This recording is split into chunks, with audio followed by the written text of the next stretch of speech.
사랑하는 성도 여러분, 지금 여러분들은 어느 자리에 어떤 모습으로 있습니까? 신령과 진정으로 예배드리려고 하시는 주님의 말씀 앞에 한 걸음도 나오셔서 온전함으로 예배드리시기 바랍니다. 다 같이 묵상 기도 드리시겠습니다.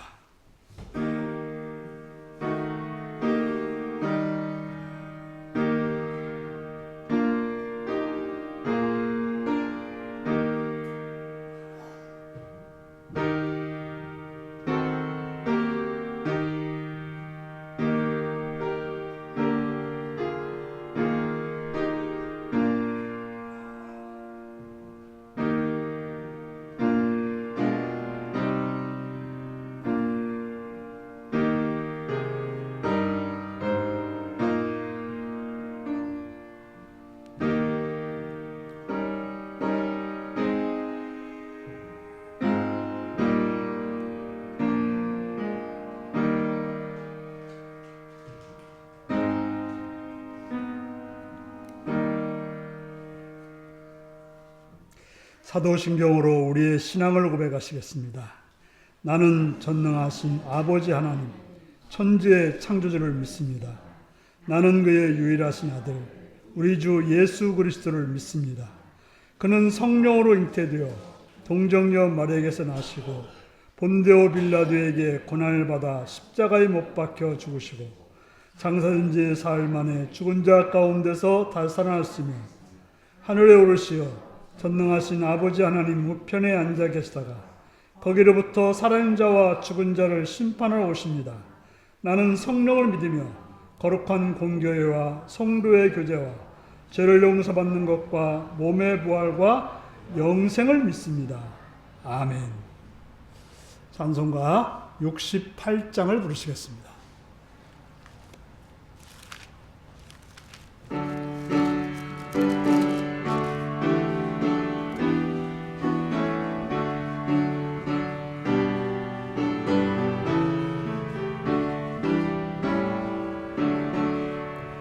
오 하나님 우리의 창조주시니 내 주님께 귀한 것 드립니다. 내 주께만 엎드려 경배드리며 내 주의 이름 높이 찬양하네. 오 하나님 우리의 대주 되시어 큰 풍랑일 때도 도우셨네. 죽음에서 우리를 구하셨으니 내 주의 이름 높이 찬양하네. 주 하나님 이름을 함께 높이며 대주제께 영광을 돌리오리. 그 능력이 우리를 지켜주시니 주 하나님을 높이 찬양하네.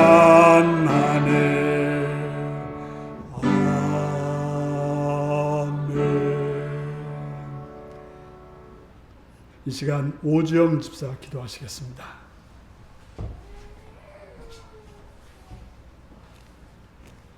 하나님 아버지 감사합니다. 윤리교회 성도들이 함께 이 자리에 모여 주님을 찬송하고 예배하게 하시니 감사드립니다. 주님의 크신 은혜를 찬양합니다. 주님, 저희가 주님의 자녀된 자로서 매일 주님의 말씀대로 행함이 마땅하나 그렇게 살지 못한 때도 있었음을 고백합니다. 저희를 긍휼히 여겨주시고 정결한 마음 주시옵소서. 윤리교회 성도들을 위해 기도합니다. 눈, 비가 내리고 일교차가 큰 날씨에도 모든 성도들의 건강을 지켜주시고 강건케 하여 주시옵소서. 새 학기를 맞은 아이들과 학생들에게는 좋은 선생님과 좋은 친구들을 허락하여 주시옵소서. 주님, 우리나라에는 여러 어려움이 있습니다. 혼란스러운 전국이 오랫동안 이어지고 있는데 위정자들이 주님의 뜻대로 행하게 하여 주시옵소서. 중요한 결정을 앞둔 헌법재판관들에게 지혜를 주시고 주님의 뜻대로 이루어지게 하옵소서. 국민들이 분열하지 않고 나라를 사랑하는 마음으로 하나 되게 하여 주시옵소서. 경제적 어려움을 겪는 이들을 기억하시고 긍휼히 여겨 주시옵소서. 전 세계 각지에서 하나님의 뜻을 위해 사역하시는 선교사님들을 위해 기도합니다. 하나님께서 선교사님들에게 새 힘 주시고 능력을 부어 주시옵소서. 선교사님들과 그 가족들도 모두 안전하게 지켜주시고 보호하여 주시옵소서. 윤리교회의 부족함과 어려움을 아시는 주님 뜻대로 해결하여 주시길 원합니다.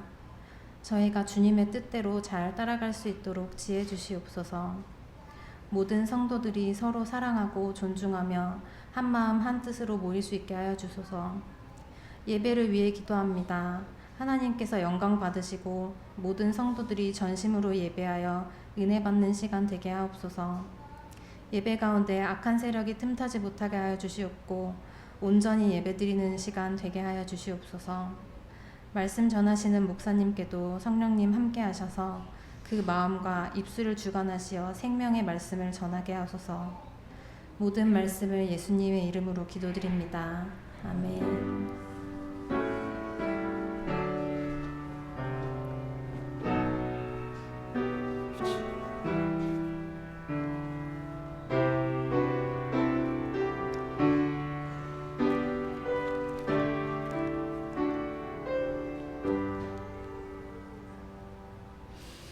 이 시간 우리에게 주신 하나님 말씀은 요한복음 1장 19절에서 34절까지 말씀입니다.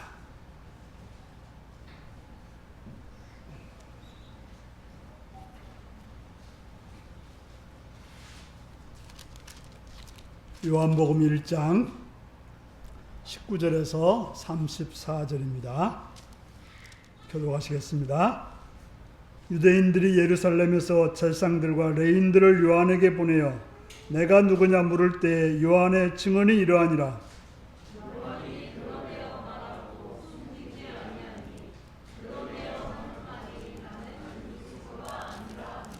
또 묻되 그러면 누구냐 내가 엘리야냐 이르되 나는 아니라. 또 묻되 내가 그 선지자냐 대답하되 아니라.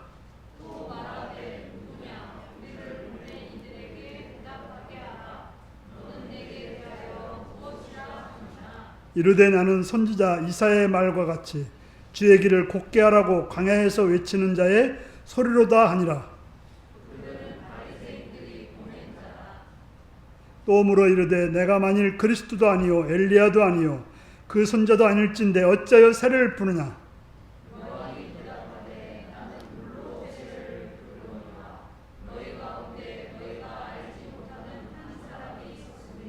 곧 내 뒤에 오시는 그이라 나는 그의 신발끈을 풀기도 감당하지 못하겠노라 하더라.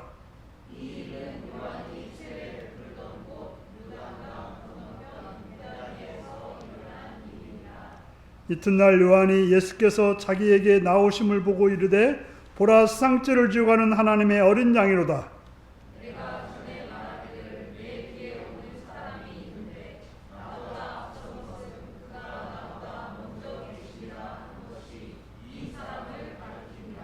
나도 그를 알지 못하였으나 내가 와서 물로 세례를 푸는 것은 그를 이스라엘에 나타내려 함이라 하니라.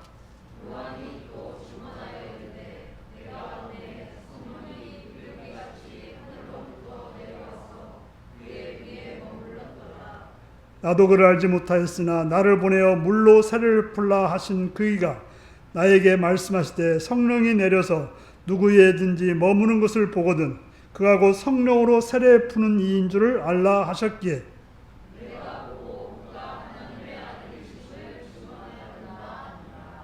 아멘. 어린이를 위한 기도를 드리겠습니다. 참 좋으신 아버지의 사랑과 은총을 찬양하며 감사합니다. 이 시간 우리를 사랑해 주셔서 우리에게 어린아이들을 허락하셨고 그들을 보게 하시며 그들을 키우게 하시며 그들을 위해서 기도하게 하시며 그들을 위해서 수고하게 하심을 참으로 감사드립니다. 하나님, 이 은혜 가운데 맡겨주신 귀한 어린이들을 정말 선함을 가지고 사랑을 가지고 또 용납함을 가지고 대하여서 그들을 하나님 뜻 가운데 바르게 양육할 수 있도록, 바르게 성장시킬 수 있도록 은혜 내려 주시옵소서. 이제 새 학기가 되어서 새로운 환경 속에 또 있습니다. 새로운 선생님을 만나고 새로운 친구들을 만나고 또 새로운 여러 환경 속에 있을 때 하나님께서 보호하시고 인도하시고 붙들어 주셔서 좋은 선생님과 좋은 친구를 통해서 그들의 삶이 더욱더 확장되어지고 넓혀지고 또 평안해지고 안정되도록 인도하여 주시옵소서. 악한 것들이 틈타지 못하고 막아주시옵고 선하신 주께서 그들의 삶 속에 항상 함께 하시고 복으로 인도하여 주시옵소서. 주를 바라오며 예수님의 이름으로 기도드리옵나이다. 아멘. 네. 다 같이 나셔서 찬송가 324장을 부르시겠습니다.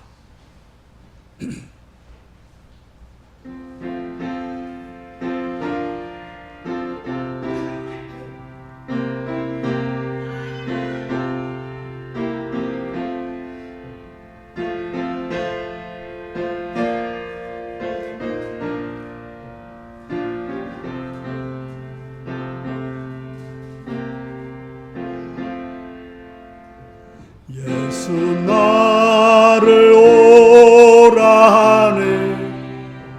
예수 나를 오라 하네.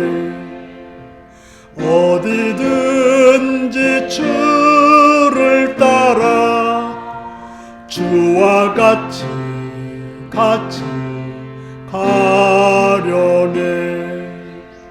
주의 인도하심 따라 주의 인도하심 따라 어디든지 주를 따라 주와 같이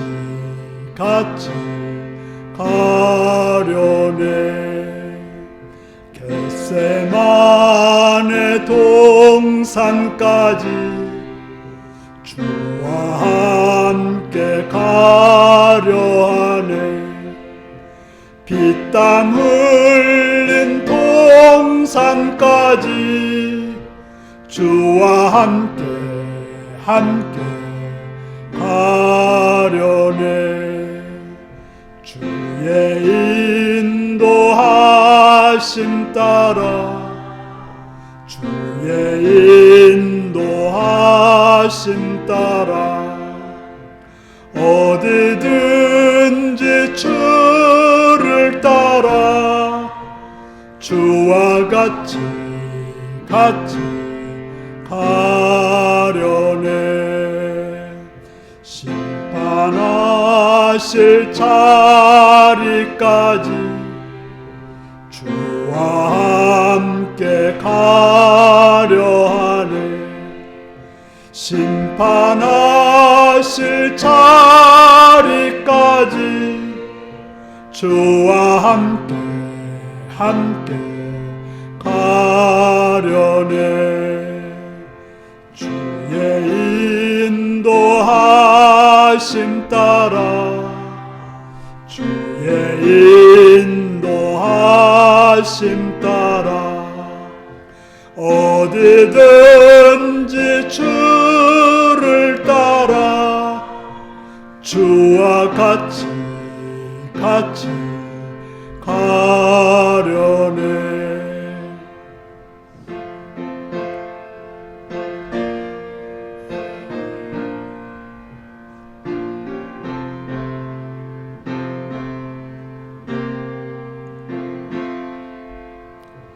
주가 크신 은혜 내려 나를 항상 돌보시고 크신 영광 보여주며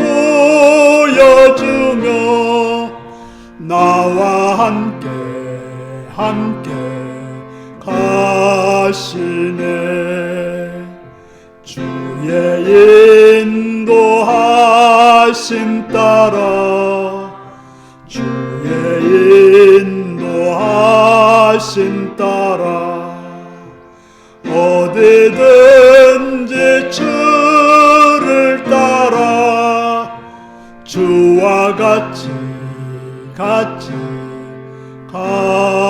하려네. 아멘.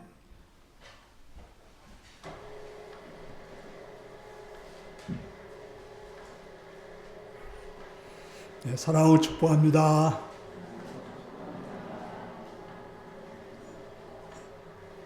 예수님을 사랑하시는 분들은 아멘 하시기 바랍니다. 아멘. 이 시간 말씀 듣고 은혜받기 원하시는 분 아멘 하시기 바랍니다. 아멘.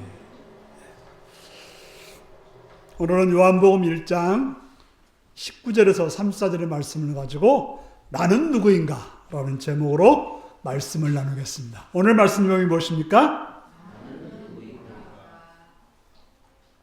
사람들은 말합니다. 난 착한 사람이야. 난 멋진 사람이야. 난 충성된 사람이야. 난 강한 사람이야. 반대로 말하기도 합니다. 진짜로 그럴까요? 정말 착한 사람일까요? 어떤 사람은 다른 사람들한테 그렇게 보이고 싶어서 그렇게 말하는 경우도 있습니다. 어떤 사람들은 누군가가 나한테 착하다고 하니까 착한 사람이라고 생각하기도 합니다. 어떤 종교지도자는 자기를 그렇게 해서 선지자라고 말합니다.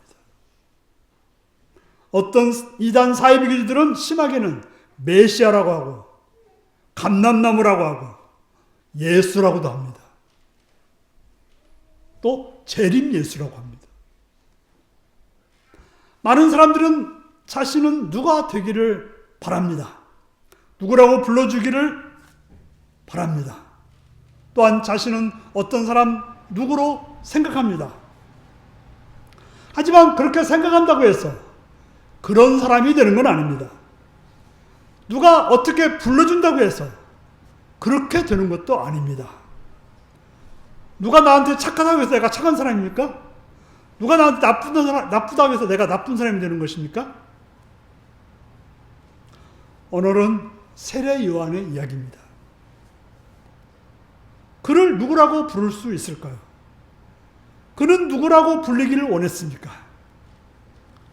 오늘 본문을 통해서 그것을 살펴보며 우리가 누구일지, 누구로 살아야 될지 살펴 말씀을 따라가는 그런 성도님들이 되시기를 바랍니다. 세례 요한은 먼저 나는 아니다 라고 말합니다. 세례 요한은 당시에 아주 유명인이었습니다. 요새는 뭐 인플루언서라는 그런 말을 하죠. 아주 유명인이었어요. 비록 광야에서 화려한 옷을 입고 있는 건 아니고 낙타 털옷에 어쩌다가 만나는 암벽 사이에 있는 뿔이나 따서 먹는 생색은 초라한 인물이었습니다. 농담으로 세례 요한은 낙타 털을 입었다고 굉장히 비싼 거 입었다고 말하고 또 이제 석청 암벽 사이에 있는 꿀을 먹었다 하니까 굉장히 고급진 거 먹었다고 그래요. 근데 광야에 석청이 얼마나 많이 있을까요? 그 털옷은 한 벌이에요, 한 벌. 그것도 무슨 뭐 여러분처럼 무슨 잘 만들어진 옷이 아니라 바로 그는 생색이 초라한 거칠게 생긴 그런 인물이었습니다. 하지만 많은 사람들이 주목하는 인물이었어요. 그가 전하는 말씀을 듣기 위해서 광야로 나왔으며 그 말씀을 따라서 행동하였습니다. 헤로드 왕조차도 그의 죄를 고발했을 때 함부로 잡아가지 못하고 그의 말을 주의 깊게 듣고 그 말로 인해서 두려움을 느끼는 그런 존재였습니다. 사도 요한도 세례 요한을 가리켜서 하나님께로부터 보내심을 받은 자라고 하였습니다. 세례 요한이 한 일은 빛에 대한 증거였고 모든 사람이 자기로 말미암아 그 빛을 믿게 하려고 했던 것입니다. 그는 빛은 아니었지만 빛 대신 예수님을 증언하러 온 자였던 것입니다. 사람들은 그렇게 행하는 세례 요한을 보고 어떻게 생각했습니까? 그리스도가 아닌가? 엘리야와 같은 선지자가 아닌가? 모세가 말했던 그 선지자는 아닌가라고 생각했던 것입니다. 유대인들에게 바라고 원하는 일은 그리스도 곧 메시아가 오기를 원했습니다. 그들의 고통과 배고픔이나 억압을 벗어나게 해줄 메시아를 기다렸던 것입니다. 그런 그들에게 세례 요한이 와서 말씀을 전하고 행동했을 때 메시아처럼 보였고, 또 마지막 때에 올 엘리야 선지자처럼 보였고, 아니면 모세처럼 그들을 광야에서 인도했던 그 선지자처럼 보였다고 하는 것입니다. 그래서 많은 사람들이 세례 요한은 그리스도일 거야, 엘리야 같은 분일 거야, 그 선지자일 거라고 말했습니다. 그러자 유대에 있던 종교 지도자들이 이거 가만 놔두면 안 되겠다, 그래서 조사원을 보낸 거예요. 그래서 제사장과 레위인들을 요한에게 보내서 그 사람이 누구인지 조사하러 보냈던 것입니다. 그리고 그들이 요한에게 묻습니다. 내가 누구냐?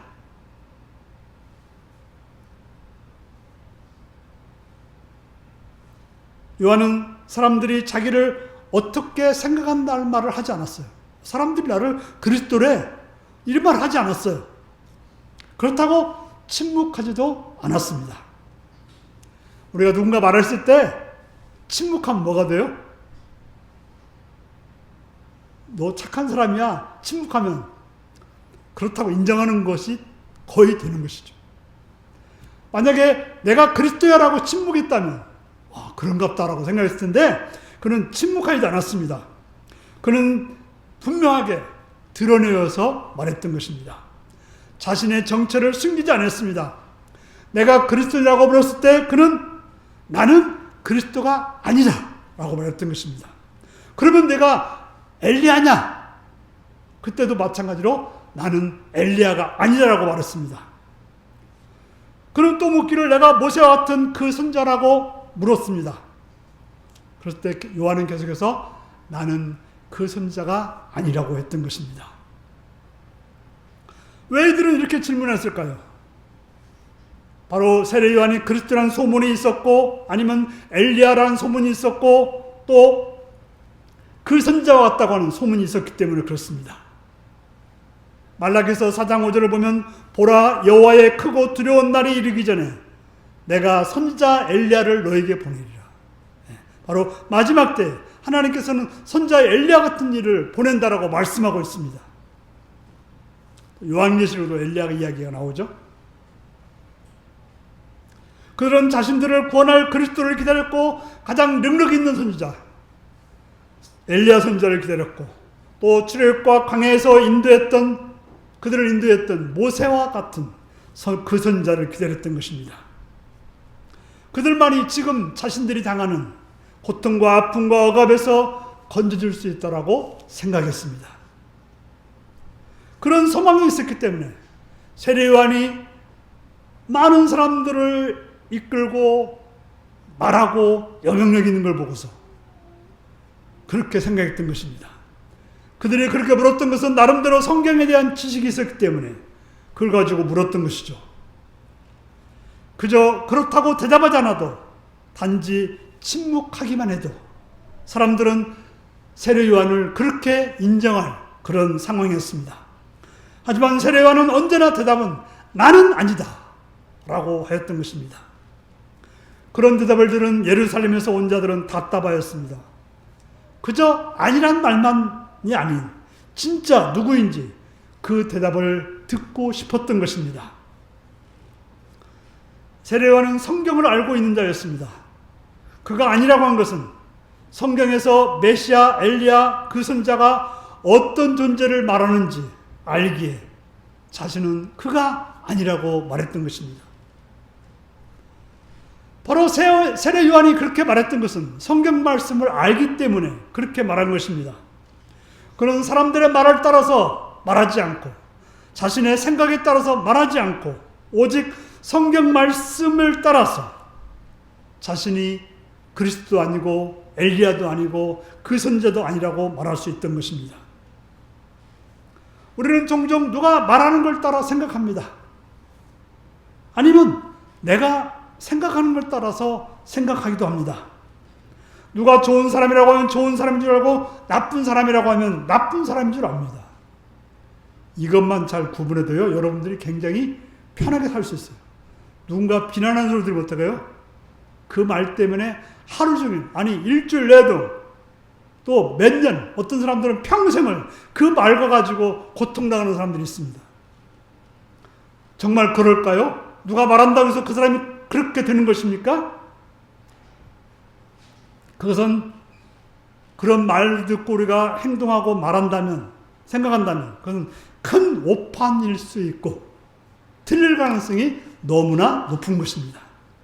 오직 우리는 말씀을 통해서 말씀이 알려주는 걸 따라서 하나님이 나를 어떻게 생각하는지, 내가 누구인지를 알 수 있고 그것을 따라서 행동해야 되는 것입니다. 세례 요한은 그렇게 말했던 것입니다. 분명한 것은 우리도 하나님이 나를 어떻게 생각하는지, 어떤 존재로 알고 있는지, 그걸 따라서 그것만이 참이고 그것만이 진실이라는 걸 알고 그렇게 행하는 여러분들이 되기를 바랍니다. 그러면 세례 요한은 누구였을까요? 유대에서 보낸 자들의 추궁에 요한이 한 대답은 무엇이었습니까? 세례 요한은 자기의 생각이나 자기의 뜻을 가지고 말한 것이 아니라 성경 말씀을 가지고 대답합니다. 23절 한번 읽어보실까요? 시작. 이르되 나는 선지자 이사야의 말과 같이 주의 길을 곧게 하라고 광야에서 외치는 자의 소리로다 하니라. 자신을 그렇게 뭐라고 말합니까? 자신은 사람도 아니고 인격도 아니고 단순히 소리라고 말하고 있는 것입니다. 자신은 단지 주의 길을 곧게 하는 소리, 오시는 메시아 그리스도의 길을 곧게 하는 소리일 뿐이라고 말하고 있는 것입니다. 왜 이렇게 말할까요? 그건 자기를 낮추고 오실 메시아 그리스도를 부각시키려고 하는 그런 의도를 가지고 취한 어휘인 것입니다. 나는 아무것도 아니고 다만 오실 왕의 오실 길, 왕이신 메시아가 오실 길을 예배하라고 말하는 소리일 뿐이라고 자신을 낮췄던 것입니다. 이러한 표현은 자기를 전혀 드러나지 않고 오직 주께서 자기에게 주신 사명에만 충실하고자 했던 그의 성품을 그대로 드러내고 있었던 것입니다. 주의 길을 곧게 하라는 말은 무엇입니까? 바로 우선 이 세상을 바로 잡으라는 말입니다.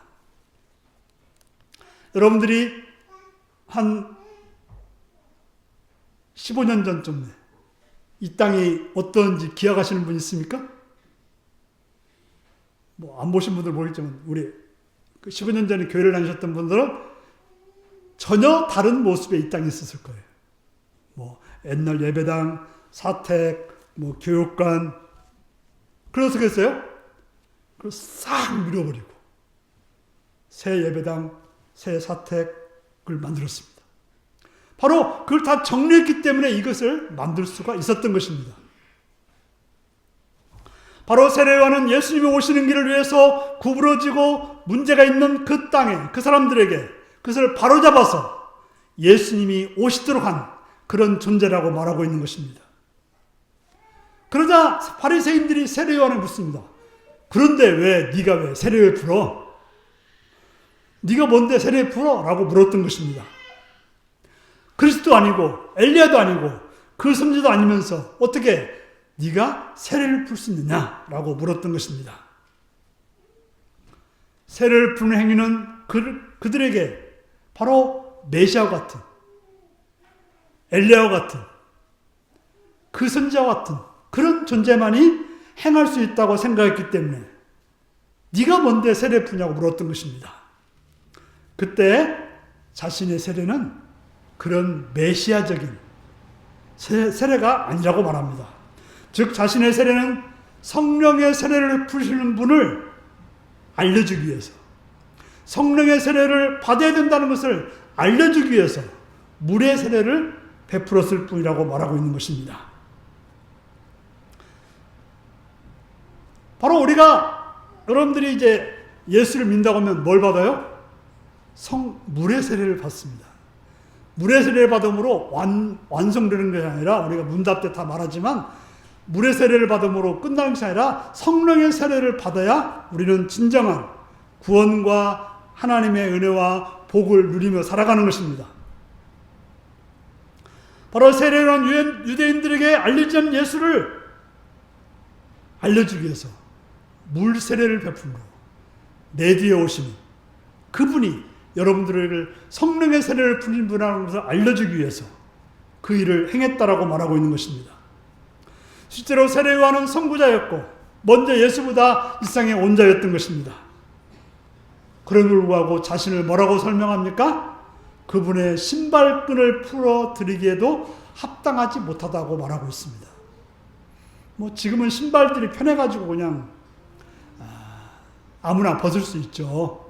애기들도 자기 혼자 신발 벗을 수 있지만 옛날에는 그런 좋은 신발이 없었기 때문에 그 샌들 같이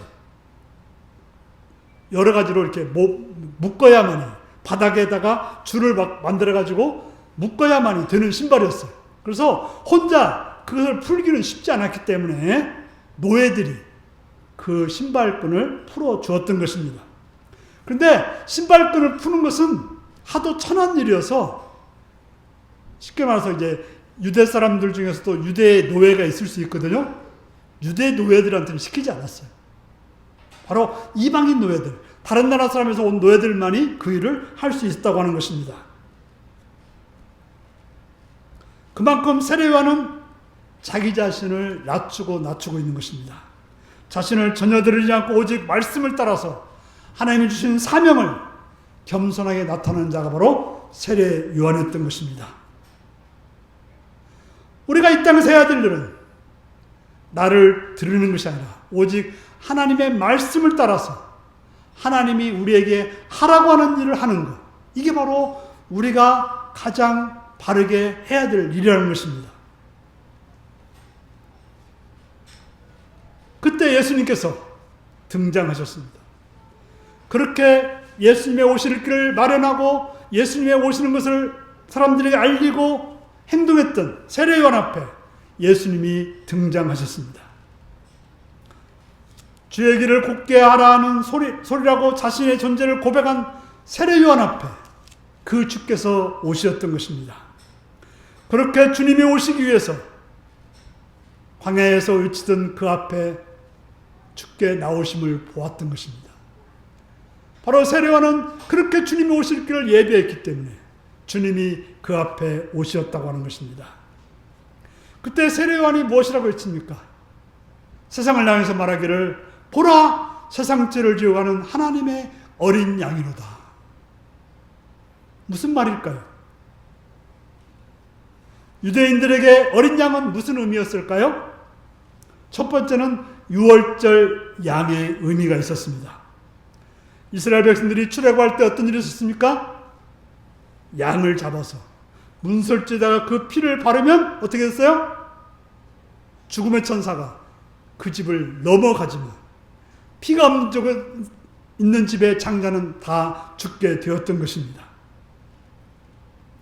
바로 세례요한이 예수를 어린 양이라고 했을 때 그 말씀을 듣는 청중들은 예수의 피를 통해서 생명이 구원받을 수 있다는 것을 그들은 들었던 것입니다. 둘째로 대속적인 양의 개념을 내포하고 있습니다. 세례요한이 세상 죄를 지어가는 하나님의 어린 양이라고 말한 것은 이스라엘 백성들이 자신의 죄를 대속하기 위해서 어린 양을 끌고 가서 제단에다가 드렸을 때 제사를 드려서 속량한 것처럼 예수가 세상 죄를 대신 지고 죽어서 그 죄를 대속하는 속죄의 상징으로 그들은 알고 있었던 것입니다. 그래서 요한복음에서는 예수님은 세상 죄를 없애기 위해서 십자가에서 속죄적인 죽음을 당하는 날이 어느 날이었습니까? 유월절 양으로서 예수는 유월절 양 잡는 날에 십자가에 못 박혀 죽으셨던 것입니다. 세 번째로는 유대 묵시사상에 나타난 양의 개념인 것입니다. 묵시사상에서는 세상의 마지막 때에 세상을 심판하시는 심판자가 양의 모습으로 온다고 말하고 있는 것입니다. 그래서 예수님은 미래의 궁극적인 심판자이며 역사의 주관자라고 하는 의미를 말해주고 있습니다. 네 번째로 이사야 후반 나오는 고난의 종의 모습인 것입니다. 이사야서 53장에 보면 예수는 우리의 죄를 짊어지고 우리 죄 때문에 도살장으로 끌려가는 어린 양으로 비유되고 있습니다. 이처럼 예수님은 상처를 지어가는 하나님의 어린 양임을 이스라엘 백성들에게 세례요한은 소개하고 있는 것입니다. 우리도 마찬가지로 예수님이 그런 하나님의 어린 양이 되어서 우리를 위해서 십자가에 죽으심으로 우리를 구원하시고 우리로 하여금 이제 심판날에 우리의 왕으로서 우리를 구원해 주신다는 사실을 믿어야 되는 것입니다. 또한 예수님은 어떤 분이라고 말하고 있습니까? 32절에 이렇게 외칩니다. 32절 같이 읽겠습니다. 시작. 요한이 또 증언하여 이르되 내가 보매 성령이 비둘기같이 하늘로부터 내려와서 그의 위에 머물렀더라. 아멘. 바로 예수님은 어떤 분이냐? 성령이 머무시는 분이고 더 나아가서는 자신은 물로 세례를 주었지만 성령의 세례를 베푸는 분이라고 말씀하고 있는 것입니다. 하나님의 어린 양이요 성령이 비둘기같이 머무는 분이요 성령의 세례를 주시는 분이기 때문에 바로 예수님은 하나님의 아들이라고 증언하고 있는 것입니다. 세례요한은 예수님이 어떤 분인지 몰랐습니다. 그런데 어떻게 하나님의 어린 양이요 성령의 세례를 주시는 분이요 하나님의 아들인 것을 알았을까요? 그것은 바로 성령의 사건을 통해서 알았던 것입니다. 성령이 비둘기같이 하늘부터 내려와서 예수님의 머무는 걸 보았기 때문에 그는 바로 예수님이 하나님의 어린 양이요 성령의 세례를 주시는 분이고 하나님의 아들이라는 사실을 증언했던 것입니다. 우리가 예수를 믿을 수 있는 것은 딱 두 가지가 필요합니다.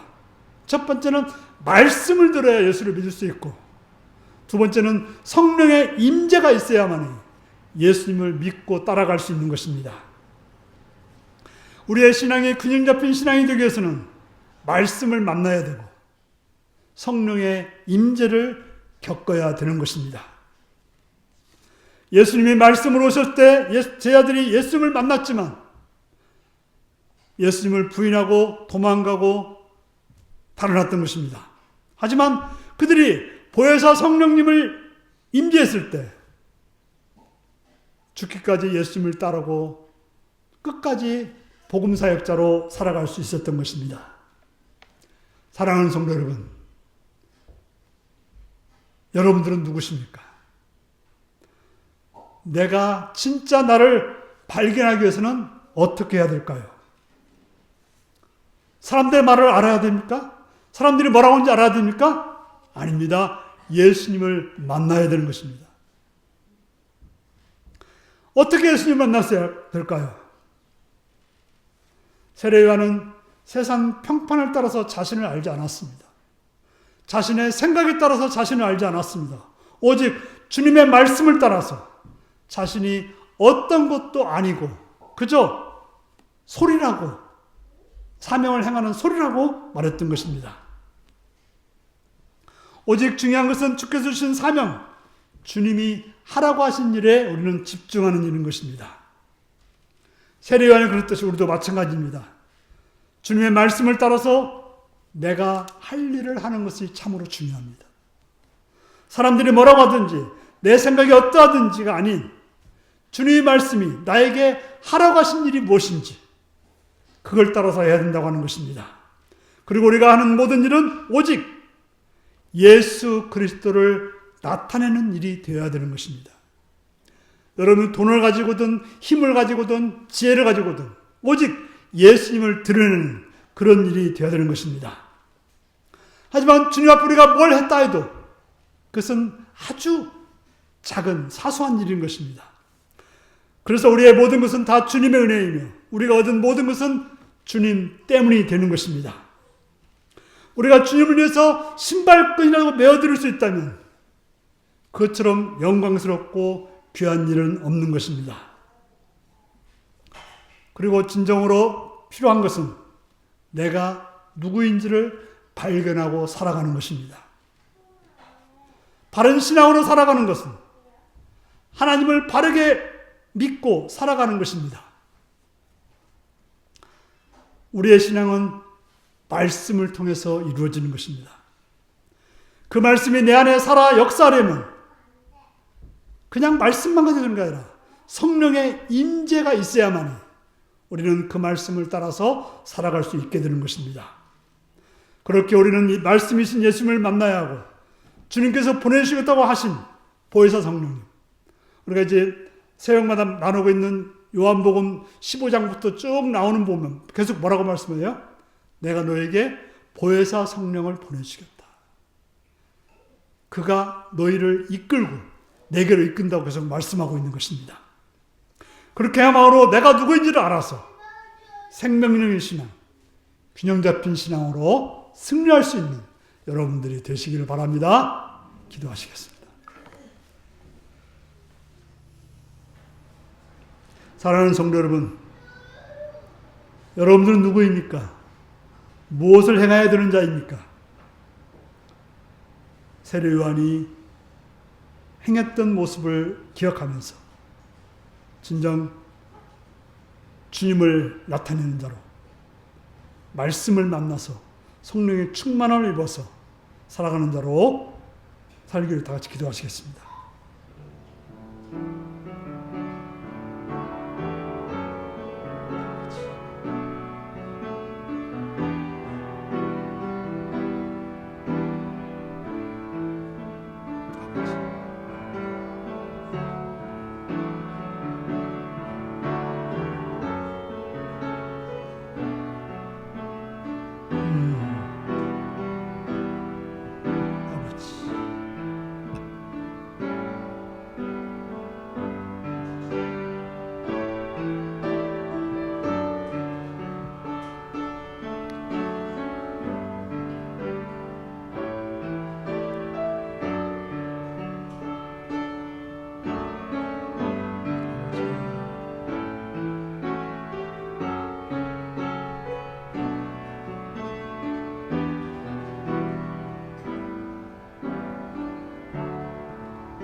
참 좋으신 아버지의 사랑과 은혜를 찬양하며 감사합니다.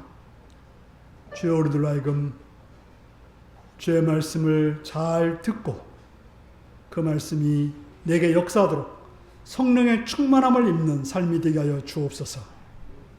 그래서 오직 주님의 뜻을 나타내는 사명자로서 살아가도록 도와주옵소서. 예수님의 이름으로 기도하옵나이다. 아멘. 찬송가 92장을 부르시겠습니다.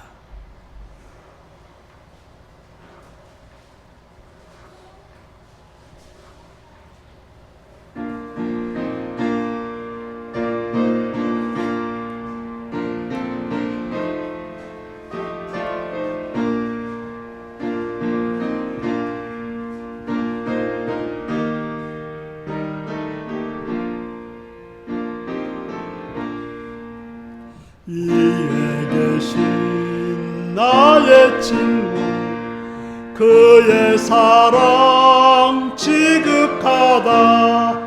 이는 예수 그리스도 나의 구주, 나의 친구, 사랑하는 나의 친구,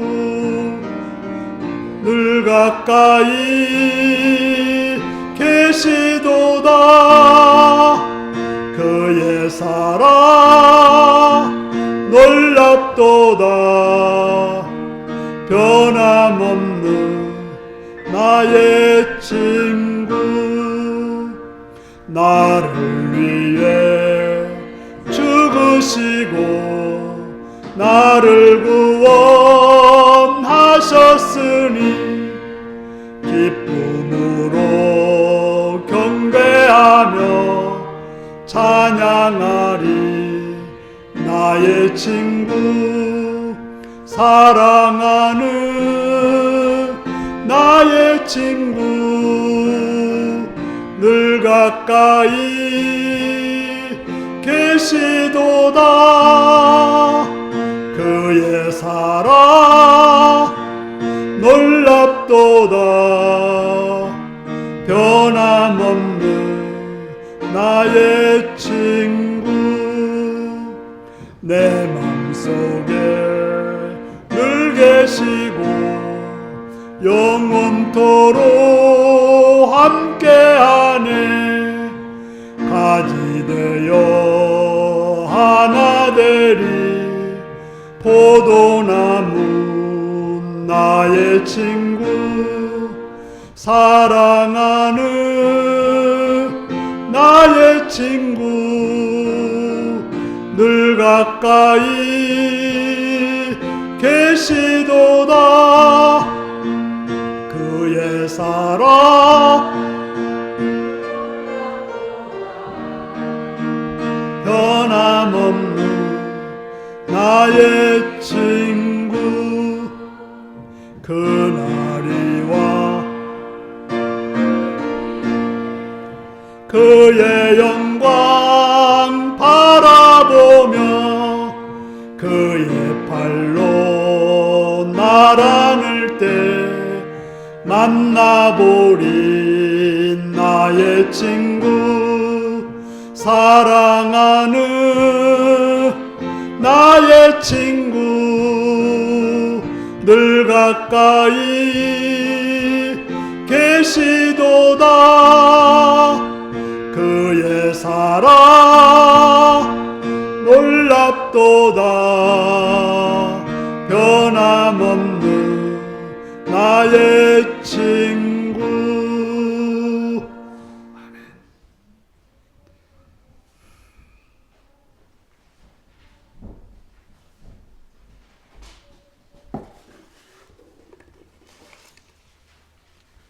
11정금 오정훈 김명수 구민진 김승철 선생님 권한혜 권사님 이몽빈 장정수 권사님 서승 권사님 이호희 박준희 권사님들 있었습니다.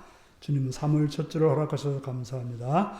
성령을 쫓아 살아가는 주의 장이 되기로 합니다. 오정훈 김명수 허경영 성도님 기도해 주신 목사님 사모님 감사드립니다. 그 외 성도님께도 감사드립니다. 은혜 가운데 수술 잘 되게 해주신 하나님께 감사합니다. 신미자 권사님 들으셨습니다. 박명원 집사님 들으셨습니다. 예배드리게 하시면 감사합니다. 이몽빈 장정순 권사님 드렸고요. 제갈령기 성도님 들으셨습니다. 주님 감사합니다. 박광선 집사님 드렸고요. 무명으로 감사함 들으셨고 최영구 집사님 들으셨습니다. 기도하시겠습니다. 성경은 권현우 권사님, 이몽빈 장정수 권사님, 오정훈 김명석 들었습니다. 성미 권현우 권사님도 들으셨습니다. 기도하시겠습니다. 참 좋으신 아버지의 사랑과 은혜를 찬양하며 감사합니다. 시간 노래를 불러서 주 앞에 나오게 하시며 주님 앞에 엎드려서 예배드리며 물질들여 헌신하게 하시오니 감사합니다. 자비로우신 아버지 간구하고 바라옵기는 우리로 하여금 이렇게 또 11절 드렸습니다. 11절 드린 손길 기억하시고 하나님이 주인 되시고 모든 것의 주관자이시고 모든 것을 인도하시는 분임을 믿는 믿음을 가지고 11절 드렸사오니 하나님께서 책임져 주시고 인도해 주셨고 함께 하시고 충만함으로 채워 주옵소서. 또한 바라옵고 나옵기는 오늘도 함께 하시고 오늘도 붙들어주신 주님 여러 가지 감사의 제목을 걸고 감사하며 또 서원하는 자들이 있사오니 그들을 기억하셨고 그 감사가 선하게 응답되어서 그 생애가 더 많은 감사로 충만케 인도하여 주시옵소서. 또 성경원들 사는 나라 확장을 위해서 물질들을 헌신했사오니 그 쓰이는 것 사는 나라 확장되어지며 또 들어진 손길도 확장되어지는 은혜와 복이 있게 하여 주옵소서. 주 이름을 드립니다. 주님이 주인 되심을 믿는 믿음을 가지고 빈손하지 않고 물질들을 헌신했사오니 그들의 삶도 강건함과 풍성함과 형통함으로 채워 주시옵소서. 예수님의 이름으로 기도하옵나이다. 아멘.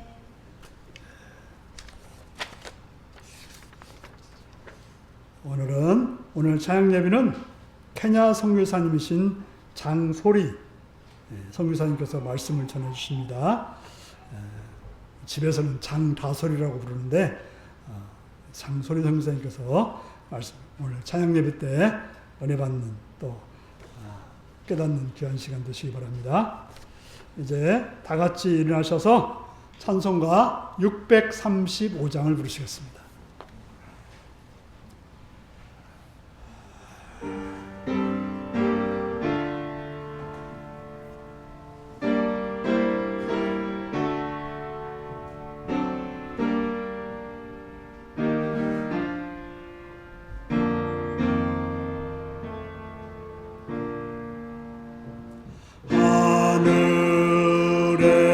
하늘에 계신 아버지 이름 거룩하사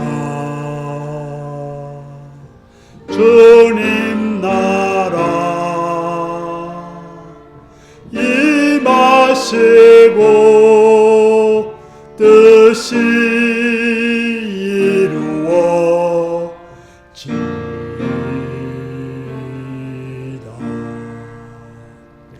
일용할 양식 주시고 우리들의 큰 죄 다 용서하옵시고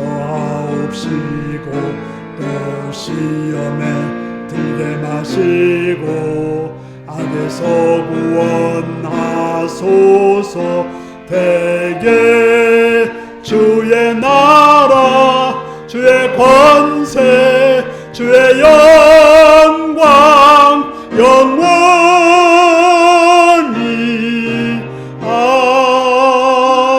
아멘.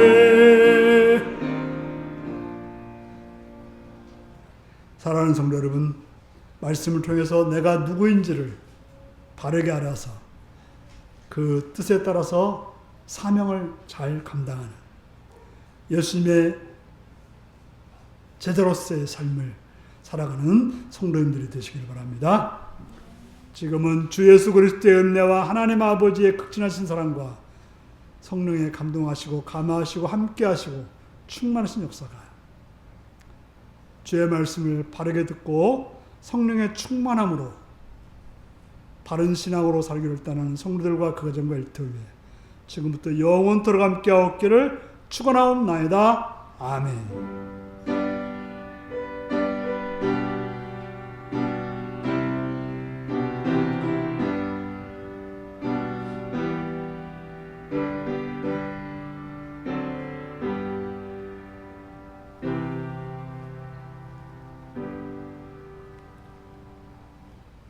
말씀을 듣고 성령의 충만함으로 바른 신앙으로 살아가겠습니다.